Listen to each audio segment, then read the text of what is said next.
బసవరాజు కోపంగా లక్ష్మి దగ్గరికి వచ్చి నా కూతురు కీర్తి ఎక్కడా అని అడుగుతుండగా, గొడవ చెయ్యకండి అన్నయ్య, నేను ఇప్పుడే కీర్తిని తీసుకొస్తాను అంటూ లక్ష్మి రూమ్లోకి వెళ్ళి కీర్తి అని పిలుస్తుంది. కానీ అక్కడ బెడ్ ఖాళీగా ఉంటుంది. దాంతో బయటికి వచ్చి శ్రీనివాస్తో ఏవండి కీర్తి కనిపించట్లేదు అని అనగానే బసవరాజు కోపంతో ఊగిపోతూ, నేను అనుకున్నదంతా జరిగింది, ఈ దొంగ మగుడు పెళ్ళాల్ని ఎక్కించండిరా అని అనగానే రౌడీలు లక్ష్మీ శ్రీనివాసులని అక్కడి నుండి కారులోకి ఎక్కించడానికి పట్టుకోవడంతో కొడుకు కోడళ్ళు రౌడీలని ఆపడానికి ట్రై చేస్తున్నా కూడా వీళ్ళని నెట్టేసి లక్ష్మీ శ్రీనివాసులని తీసుకొని వెళ్ళిపోతారు బసవరాజు వెంట.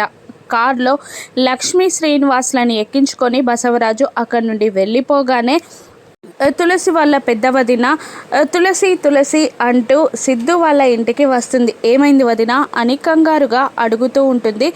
తులసి బసవరాజు వచ్చి లక్ష్మీ శ్రీనివాసులని తీసుకెళ్లిన విషయం పూసగుచ్చినట్టు చెప్పేస్తుంది ఆవిడ. దాంతో తులసి కంగారు పడుతూ ఉంటుంది. అసలే మామయ్య గారికి ఆరోగ్యం బాగా లేదు తులసి, ఇప్పుడు ఏం జరుగుతుందో ఏంటో అని ఆవిడ కంగారు పడుతూ ఉండగా, మీరేం కంగారు పడకండి, నా చెల్లి మా అత్తయ్య మామయ్య ఎక్కడున్నా నేను సేఫ్గా తీసుకొస్తాను అని అంటూ ఆవిడకి సిద్ధు మాటిస్తాడు. ఆ తర్వాత బైక్ పైన తులసిని ఎక్కించుకొని కీర్తి లక్ష్మీ శ్రీనివాసుల జాడ కోసం వెతుకుతూ ఉంటారు. వాళ్ళని సిద్ధు కాపాడగలడా? రాను ఎపిసోడ్స్లో చూద్దాం. Thank you for watching.